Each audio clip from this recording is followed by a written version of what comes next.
Olá, caros alunos!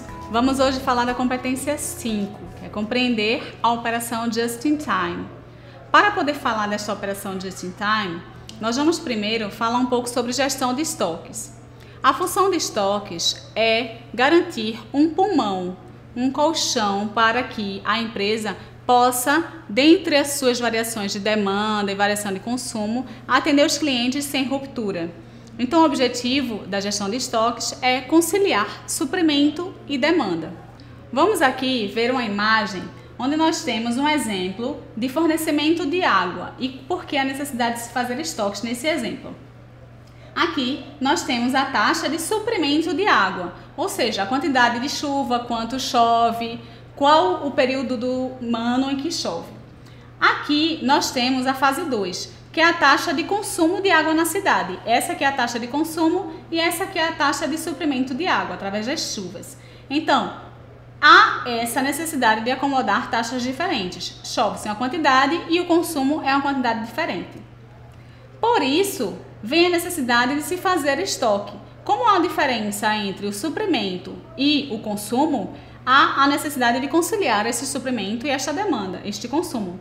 Por isso, existe o estoque, que é o pulmão que vai fazer com que, mesmo havendo variações, haja esse pulmão de estoque que possa atender a demanda da comunidade.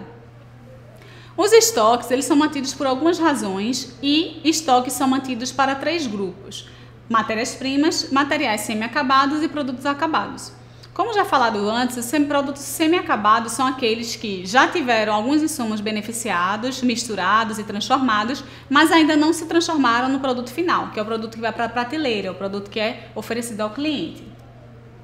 Algumas razões para se manter estoques são a falta de coordenação entre um processo e outro. Imagine que o primeiro processo consegue efetuar a entrega em determinado tempo, mas a etapa seguinte não consegue produzir nesse mesmo tempo. Então, muitas vezes é necessário que haja estoque entre as etapas, devido à falta de coordenação entre elas. A incerteza. Mantém-se estoque de matérias-primas, por exemplo, se não houver confiabilidade dos fornecedores. Então, os clientes precisam fazer estoques para se garantir por conta dessas incertezas. Especulação. Muitas vezes se faz estoque pensando que, principalmente para produtos de commodity, por exemplo, óleo de soja é um caso. Muitas vezes se faz um estoque alto daquele produto porque se sabe que lá na frente aquele produto vai valer mais, porque vai acontecer o período da entre-safra e os outros não terão este produto em estoque. Então, se eu tiver produto em estoque, no momento da entre-safra, eu vou ter um produto valioso dentro de casa. E a disponibilidade do canal de distribuição. Muitas vezes é necessário haver estoques nesses canais de distribuição que estejam mais próximos dos clientes para garantir o atendimento deles. Se esses canais de distribuição não existissem, talvez não se conseguisse atender os clientes da maneira correta.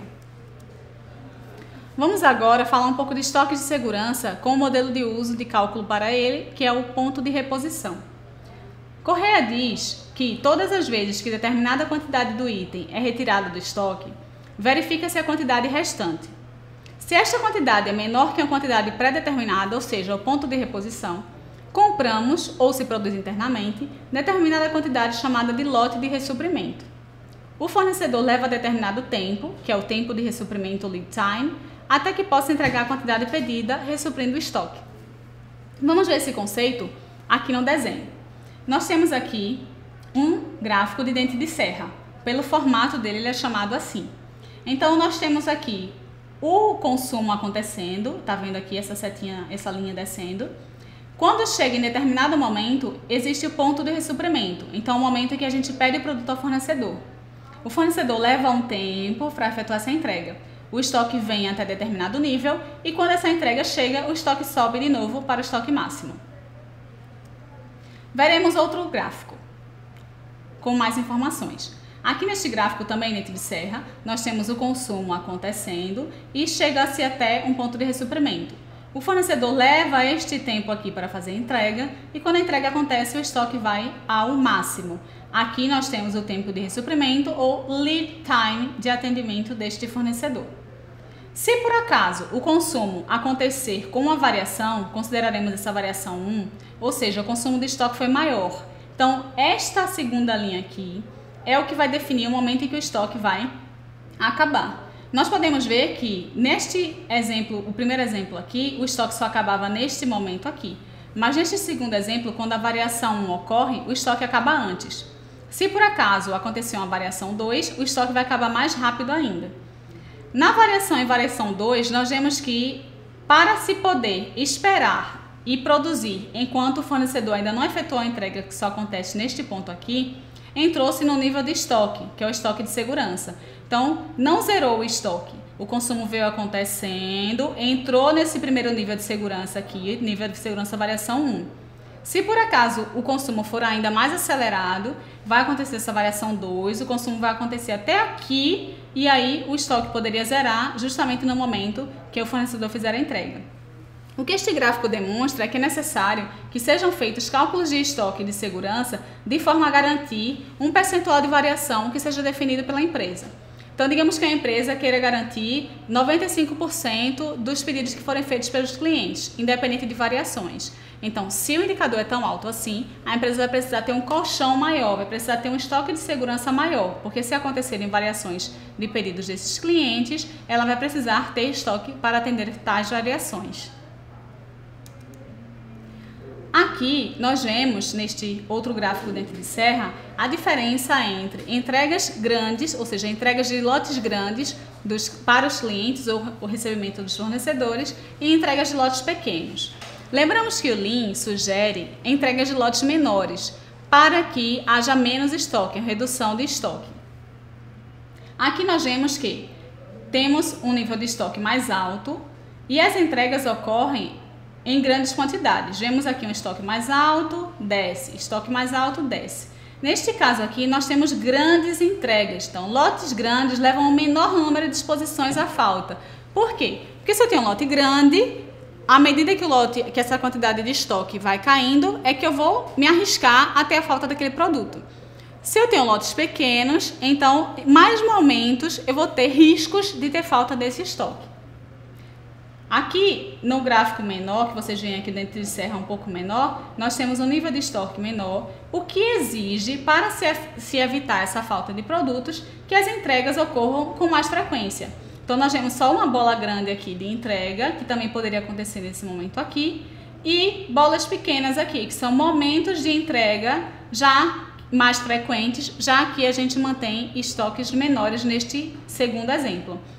Para que se possa trabalhar num processo como esse, de lotes de entrega menores, é necessário que haja um relacionamento muito próximo entre fornecedor e cliente.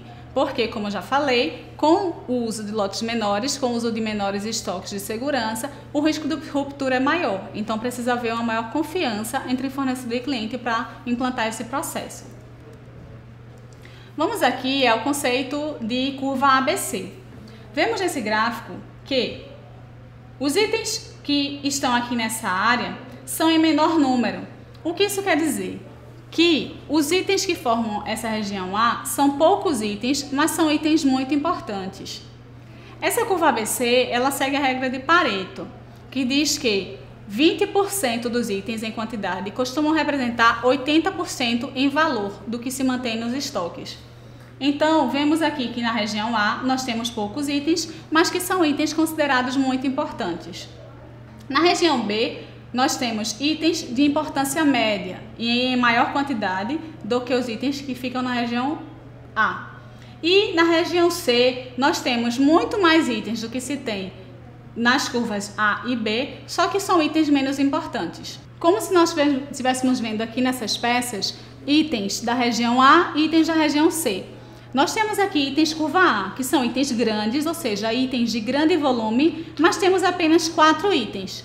E aqui nós temos vários itens de pequeno volume e que são menos importantes, mas temos muitos itens, mais itens do que na região A.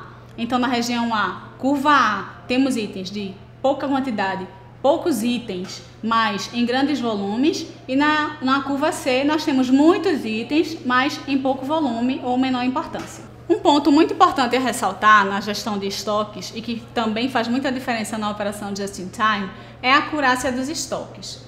A acurácia dos estoques muitas vezes é perdida por haver certa informalidade dos processos desenvolvidos, desatenção daqueles que manuseiam os estoques e o sistema, falta de treinamento daqueles que manuseiam os estoques e o sistema, e falta de rotinas adequadas para a entrada dos dados.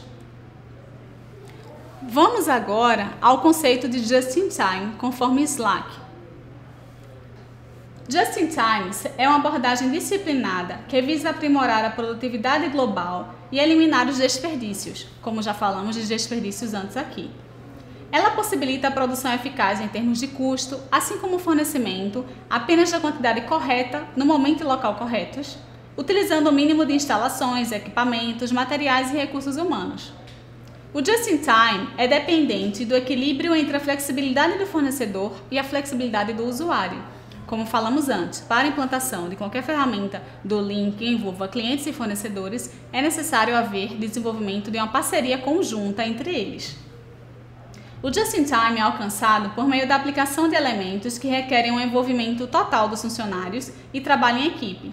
Uma filosofia-chave do Just-in-Time é a simplificação. O Just-in-Time costuma utilizar, quando aplicado, uma outra ferramenta do Lean, que é o Kanban.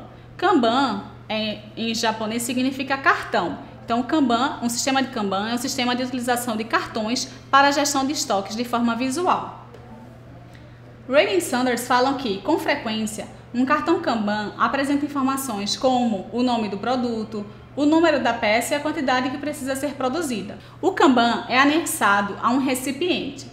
Quando necessitam de produtos de uma estação de trabalho precedente, ou seja, que vem antes, os trabalhadores passam o Kanban e o recipiente vazio para aquela estação.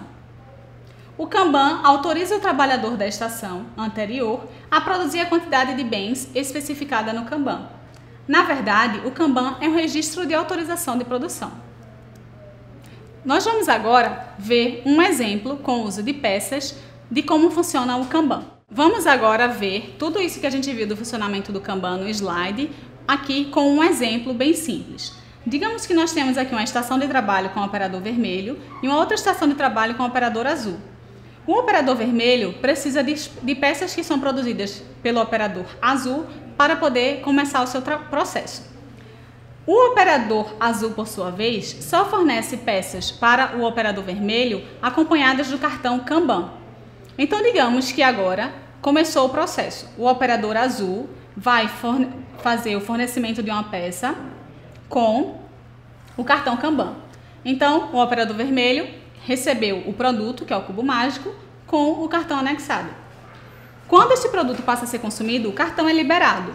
Então, o operador azul recolhe este cartão e sabe que agora ele tem que produzir outro item para mantê-lo aqui, no estoque. Então, ele mantém o produto pronto, junto com o cartão. Só que existe um outro cartão aqui disponível.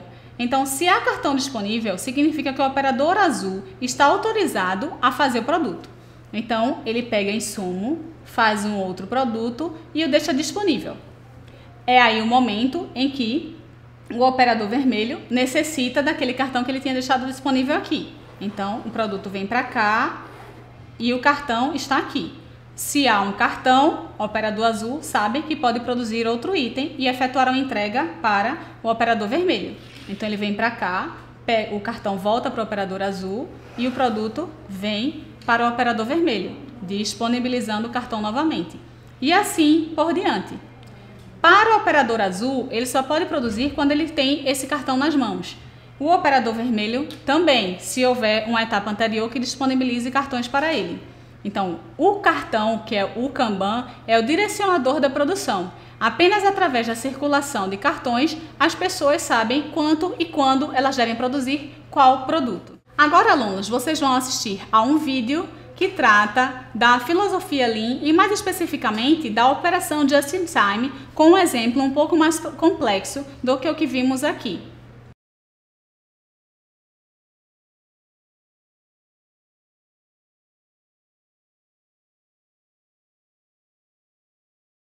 Então, caros alunos, com essa competência finalizamos a disciplina de cadeia de suprimentos. Espero que vocês tenham entendido e gostado da disciplina, estudado e feito todas as atividades para que o conhecimento adquirido os ajude nessa caminhada profissional como atuantes da área de logística. Até mais!